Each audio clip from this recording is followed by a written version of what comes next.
Hey everybody, Jane here. Thank you so much for watching today and welcome to you all. Today, for a change, I'm going to be working in my 8x8 square journal from Dylusions. Now this is the one that already has a sort of very faint basic ledger pattern in the background. I'm just giving you a little flip through of some of the last pages that I did in here, and you can see there is a little bit of paint over spill onto these pages, but I wasn't worried about that. So today I really felt like doing some ripping and tearing and gluing with my tissue collage. Now this is the Holtz tissue. This is quite an old pack. They're not produced in these rolls anymore. They're now produced in sheets, which means you get a greater variety. But at this time, they were producing them in rolls. So you got sort of like a section that repeated. It meant that you get a lot. I have got loads of this left and I have used it quite a lot. And this is the Typeset version. You probably can still get hold of it, but like I say, new ones come out now and they are in sheets. Now you can see at the bottom, I started by trying to stick that on, and where you get that seam, because the front of my book is very bulky now, so I was trying to get the paper to go into the seam, and I realized that what I actually needed to do was poke it in before I started sticking the rest down. Before the first bit I sort of stuck it down, then tried to poke it in and it tore it, because although this tissue is quite robust, if you are really rough with it or if you're putting it on something like a seam, it will sometimes tear if you're not careful. But overall I find it works quite well. So these were the bits that I had in my roll that were sort of like leftovers. They were bits that I'd torn bits off previously, and what I tend to do is I then roll them up or fold them up, and I usually stick them into the middle of the roll, so I know that those are the bits and pieces. And this is a really nice way of using those bits up, because I wasn't needing to have a full piece. I just wanted bits and bobs just to create some text in the background.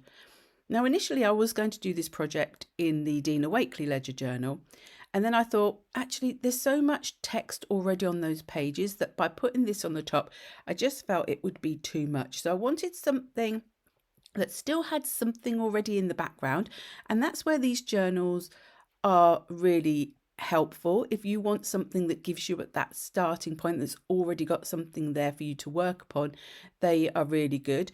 But I didn't want it to be too overwhelming, so this journal was like that great in-between sort of stage, really, I guess. Now I am using the Liquitex matte medium, the professional one, and I am probably very over the top with how much matte medium I use, but I do like to make sure it's stuck.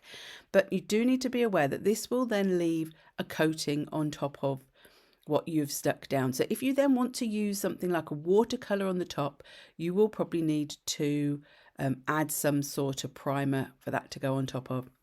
Now I wanted to build on what was there, and I have these Holtz stamps, and one of them I got for Christmas and I had totally forgotten that I had it, and that's the Tidbits.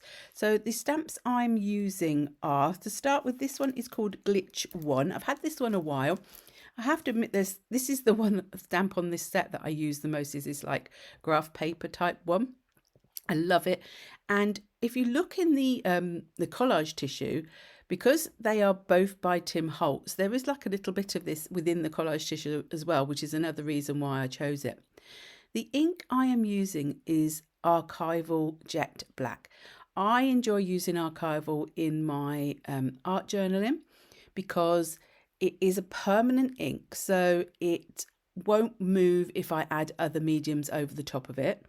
It's also a really good one for going on top of other mediums. It works well on top of the matte medium. It works well on top of things like acrylic paint, so you can stamp with it on top of other things. If you're stamping on top of something quite slippery, you will need to give it a little bit of time to dry, but apart from that, it's very quick drying, which is what I like about it. VersaFine Clair is also a permanent ink that you can use, but if you're using it on something like this, it will take a longer time to dry because it's like an oil base to it, and it's a pigment ink and it's oil based. So but that one is great for fine detail. So if you're doing things like sentiments, I find the VersaFines are excellent if you've got something with a lot of detail. when I'm doing something like this, I'm not really worrying about the fine detail. You'll see as I stamp this one just now, it had a bit of a blocky mess at the end. The other stamps I used, I should tell you as well, were Tidbits, and then it was Ticket Booth. Now, once that had all been put down, it didn't take long to dry because it's archival ink, and I wanted to add some texture. And I ummed and ahed because I do tend to use this stencil quite a lot. Now, this is from Lemon Creation. It's called Back to Square One. Now, unfortunately, Asha is no longer selling physical products from a shop. If you want to look at digital products, she does have those. By the way, I'm not sponsored by or affiliated to Asha at all.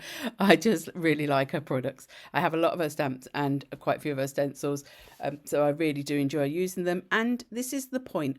I am not affiliated to any companies, so when I use products, they may no longer be available because I'm not going to stop using my stamps and my stencils and everything just because a company may no longer be in business or might no longer be selling that particular product. And this is so when I am doing these projects, it's to give you a guide of what you could use if you want to use this as inspiration, but it's more for the techniques, for giving you an idea of where you might start.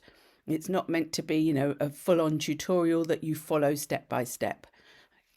Now, I wanted to add some colour and I debated what I wanted to use. Now, I went for acrylic paint because I don't always use my acrylic paints, and these ones are the Decoart fluid acrylics, and they sit in a basket and I forget that I've got them, but they are really lovely paints. Also, if I'm using acrylic paint, I don't have to worry about priming underneath because acrylic is going to stick. It's a plastic, just like the matte medium is, just like the texture paste is, so they're all going to work together really easily.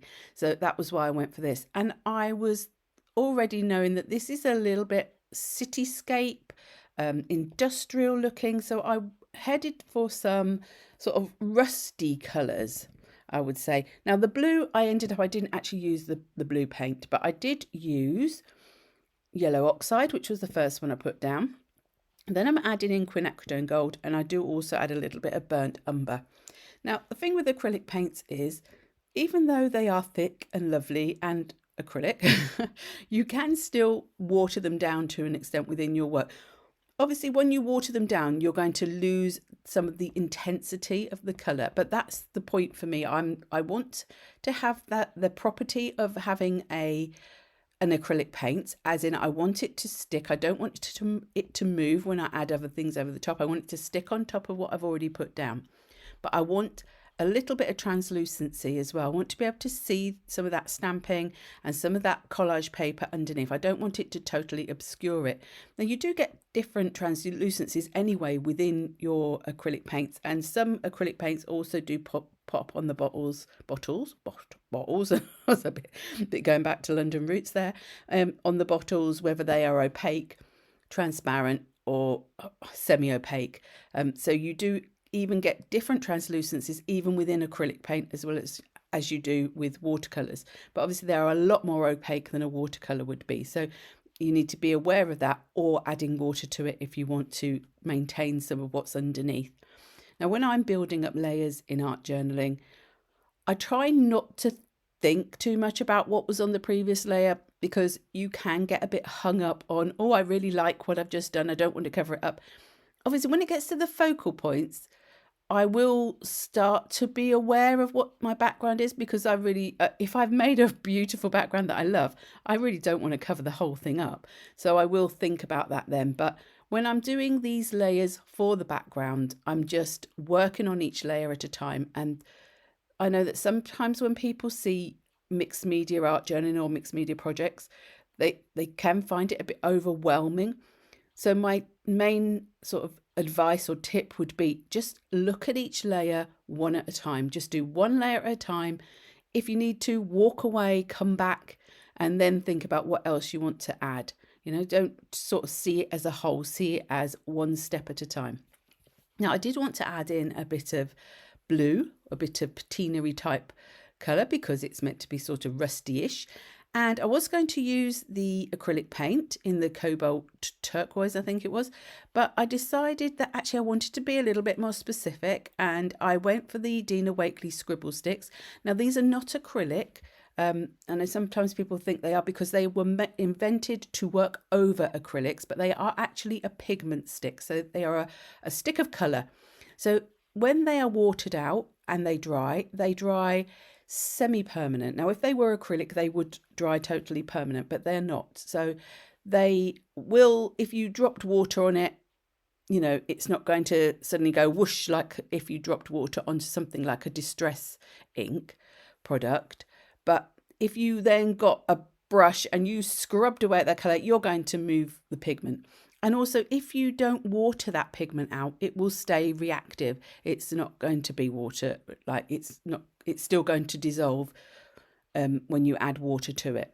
So I added in the turquoise and peacock just to add some extra colour in there. And I'm just sort of going along the lines. So I was going with horizontal and vertical lines because I felt that that went with the squares that were already in the texture paste. And I started by trying to put the stick straight on, but I found that it was bringing up my texture paste, so I just went in with the brush instead. Now, each time I was doing these layers, I just have to make clear, I am letting them dry properly. I'm not working like into the wet acrylic mediums. I'm not working into the wet acrylic paint. I am waiting for them to dry or using my heat tool. But one of the things you can be doing whilst you're waiting for these things to dry, if you're going to let them dry naturally, is I'm now going into the Maremi Collage book. And this is the Industrial Backgrounds book, I do believe. Let me just have a check. It's here in front of me. It's Whispers of Industrial Zone, book 6. So it's got lots of more background elements like scenes and things like that. So I'd sort of looked at my design so far and thought it did have quite a cityscape type vibe going on.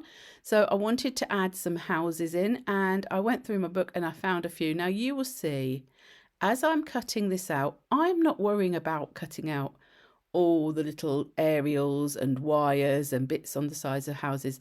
For me, that's just too much. I can't cope trying to cut those out. And I am going for a trimmer on the size of this one.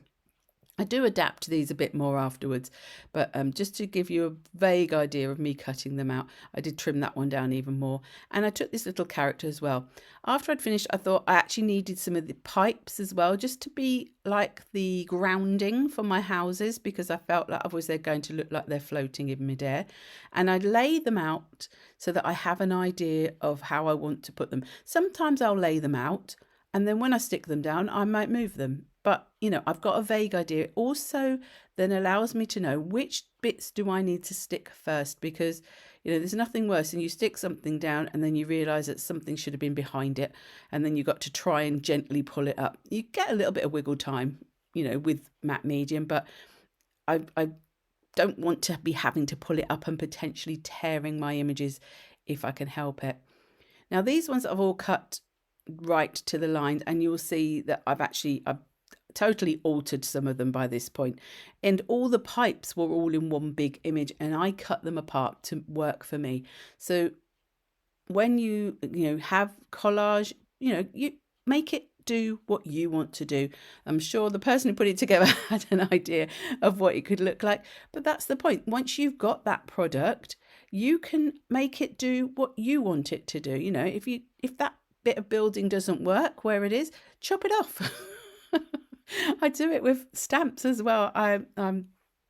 People are sometimes horrified that I chop my stamps up, but if things work for you, you've bought them, it's your product, do what you want to make it work for you.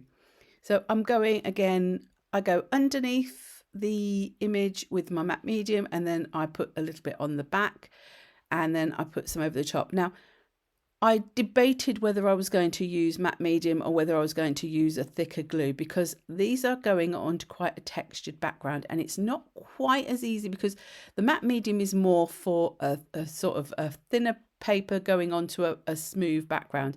So I wasn't sure if this was going to work, but I did make sure I put quite a lot of matte medium on there.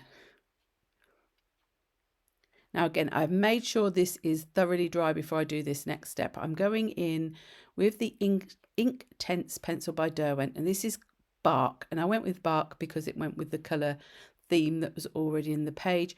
I wanted to add some shadows and shading. I did debate whether I needed to, but sometimes when I look at the images when they're stuck directly to the page with no shading, they look a little bit harsh to me.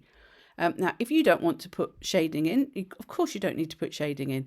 You know, I would always say when you are doing your art journaling, your card making, your mixed media, canvases, whatever, it's your project. You stop at what stage you want to stop at. If you don't like what I do with shading, don't do it on yours. You know, it's very much an individual process. Now, I did it because I like how it looks, and I feel it just softens the edge of the images for me. And also where the houses are on those pipes, I did feel they needed a little bit of shadow just to make them look a little bit more like they weren't just floating on some random. I know houses don't sit on. Well, they do sit on pipes, actually, don't they, if you think about it? But not that you can see usually. But it's just, it's a lovely fantasy world. And again, I don't worry too much about things like perspective, but I did put my little character a bit further forward so it didn't look like he was a giant against the houses. So you can, if you want to try and sort of sort that out, you can, but it doesn't really matter. It's Fantasyland, isn't it? It's not meant to be realism. If I wanted realism, I'd take a photograph.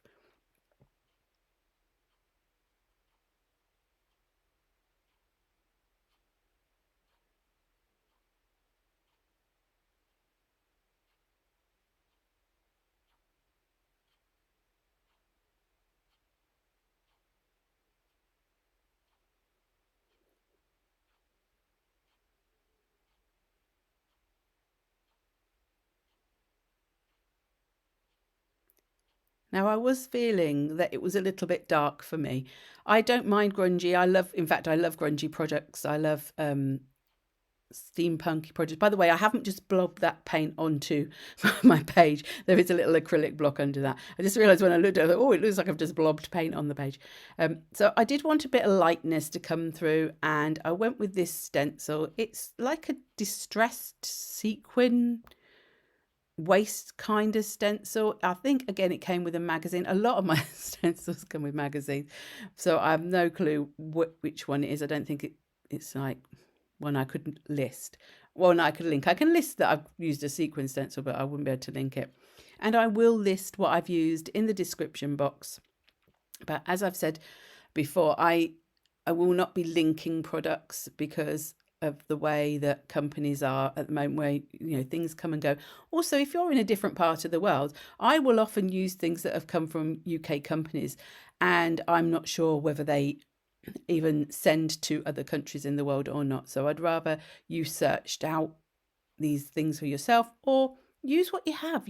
There's always different options. Now, the sentiment again is from Lemon Creation. She does still do digital ones of these, I do believe, on her site, and I can't remember what it says. I'm sure I showed it to you, didn't I? So you will see what it says, and you'll see at the end with the photographs as well. And I am adding some Cosmic Shimmer acrylic glue on this just to make sure that this sticks down properly. And then I did want to give it a little bit of a border, so I got out my Tom Studio Lumus, which I have got a video on about filling it up and adding the ink and things like that. And I was being a little bit careful because I didn't want to ruin my tip straight away, but it worked really well. I think it's the brush tip that I use, and I'm just doing a very, very ragged, grungy looking border around it. So I hope you have enjoyed this video. If you have, do please give it a thumbs up. And there is often a hype button now as well. If you could hit that hype button, that really helps. It just helps YouTube to know that people are enjoying videos, and they maybe promote you a little bit more than they would do normally. And if you haven't already subscribed and this seems like the sort of content you would enjoy, do please hit that subscribe button as well. And at the end of this video, you will see a list of my YouTube members. They're my lovely super supporters, and I'd like to give a nice shout out to those to say thank you very much for your continued support. And until the next time, bye-bye.